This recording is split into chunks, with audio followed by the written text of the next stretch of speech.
एक पुराने दुकान में भूली हुई चीजों का अंबार लगा था। अनीशा धीमे रोशनी वाले रास्तों में घूम रही थी। उसकी उंगलियां चीजों पर फेर रही थीं। तभी उसका हाथ एक मखमली डिब्बे पे पड़ा जो एक कोने में रखा था। अंदर लाल मखमल पर एक पेंट ब्रश रखा था। एक अजीब सी खिंचाव ने उसे अपनी ओर खींचा। अनीशा की रीढ़ में सिहरन दौड़ गई। उस पेंट ब्रश के आकर्षण को न रोक पाते हुए अनीशा ने उसे खरीद लिया।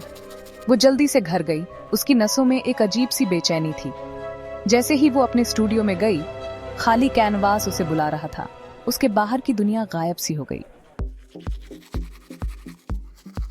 अनीशा ने पहले कभी पेंटिंग नहीं की थी, फिर भी जैसे ही ब्रश कैनवास को छुआ, ऐसा लगा जैसे उसके अंदर एक बांध टूट गया हो। उसकी उंगलियों से छवियां आसानी से बहने लगीं, जीवंत और रंगीन। जब वो पीछे हटी तो उसकी सांस रुक गई। उसे देखती हुई एक खूबसूरत और रहस्यमयी महिला कैनवास से बाहर निकल रही थी। उसकी आंखें अजीब तरह से परिचित थीं। उसके चेहरे पर दुख और दृढ़ संकल्प का मिश्रण था। रात दर रात अनीशा पेंटिंग करती रही। हर कैनवास में एक अलग दृश्य दिखाया गया था। फिर भी महल और महिला स्थिर रहे। जवाबों के लिए बेताब अनीशा ने अपनी पेंटिंग्स में सुराग खोजने शुरू कर दिए। उसे यकीन था कि उसकी कला में छिपे हुए संकेत हैं जो उसे अतीत के रहस्यों तक ले जाएंगे। उसने अनगिनत घंटे पुस्तकालयों और संग्रहालयों में बिताए, हर पन्ने को ध्यान से पढ़ते हुए, हर चित्र को बारीकी से देखते हुए, ऐतिहासिक रिकॉर्ड और कला की किताबों को पढ़ते हुए उसने हर उस जानकारी को संजोया जो उसे मिल सकती थी। आखिरकार उसे अभिलेखागार में रखी एक पुरानी चमड़े की जिल्द वाली किताब मिली। यह किताब धूल से ढकी हुई थी, लेकिन इसके अंदर छिपे रहस्य अनमोल थे। वहां उसकी अपनी पेंटिंग्स जैसी ही पेंटिंग्स थीं। ये पेंटिंग्स उसकी कला के साथ एक गहरा संबंध दर्शा रही थीं। एक पेंटिंग के नीचे लिखे कलाकार का नाम आरती पढ़कर अनीशा की रीढ़ में सिहरन दौड़ गई। ये नाम उसके लिए अनजाना नहीं था। संक्षिप्त विवरण के अनुसार आरती एक प्रतिभाशाली कलाकार थी जो 1800 में रहती थी। उसकी कला में एक अनोखी चमक थी। उसका जीवन दुखद रूप से समाप्त हो गया। उसकी मृत्यु रहस्य में डूबी रही। ये रहस्य अनीशा को और भी अधिक खींचने लगा।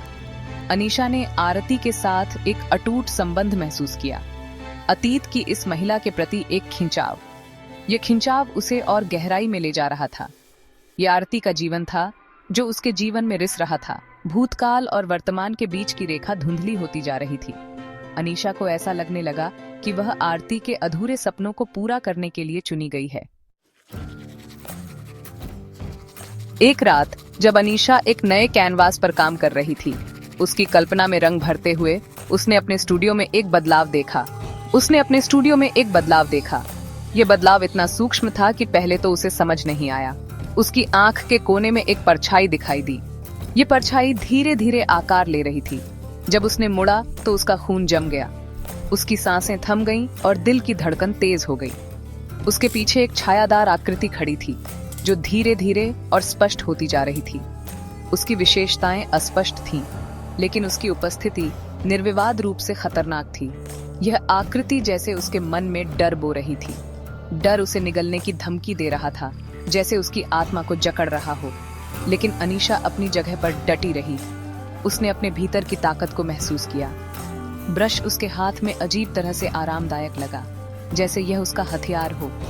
बढ़ते अंधेरे के सामने ताकत का स्रोत। आकृति बोली। उसकी आवाज एक धीमी फुसफुसाहट थी जो उसके अस्तित्व में रेंगती हुई प्रतीत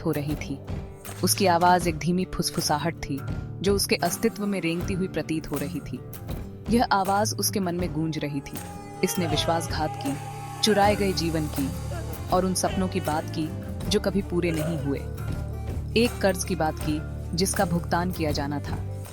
यह कर्ज जैसे उसकी आत्मा पर भारी था। जवाबों की जरूरत से प्रेरित होकर अनीशा ने अपने डर का सामना करने का फैसला किया। वह जानती थी कि यह आसान नहीं होगा, लेकिन उसने ठान लिया था कि वह पीछे नहीं हटेगी। वह आरती की अंतिम कृति को पूरा करेगी जो उसकी यादों में अधूरी रह गई थी। यह उसके लिए एक व्यक्तिगत मिशन बन गया था। जैसे ही अनीशा ने पेंटिंग पर अंतिम स्पर्श किया, एक ठंडी दहशत उस पर छा गई। उसे लगा जैसे कोई अदृश्य शक्ति उसे देख रही हो। छायादार आकृति उसके सामने प्रकट हुई और उसका रूप ठोस होता गया। उसकी विशेषताएं ध्यान में आने लगी और अनीशा का दिल तेजी से धड़कने लगा। वह अनीशा की ओर झपटा, उसका हाथ फैला हुआ था, उसे हमेशा के लिए चुप कराने के इरादे से। अनीशा ने डर के मारे अपनी आंखें बंद कर लीं, लेकिन जैसे ही उसकी उंगलियां उसकी त्वचा को छूती है, कमरे में एक अंधी रोशनी भर जाती है। यह रोशनी इतनी तेज थी कि उसने सब कुछ ढक लिया। जब अनीशा ने अपनी आंखें खोलीं, तो उसने खुद को एक खाली कैनवास को घूरते हुए पाया। वहां खड़े होकर केवल एक खाली कैनवास और अनुत्तरित प्रश्नों से भरे दिल के साथ अनीशा इस भावना को दूर नहीं कर सकी कि कहानी खत्म नहीं हुई थी। उसे लगा कि यह सिर्फ एक शुरुआत थी और उसके सामने अभी भी कई रहस्य थे।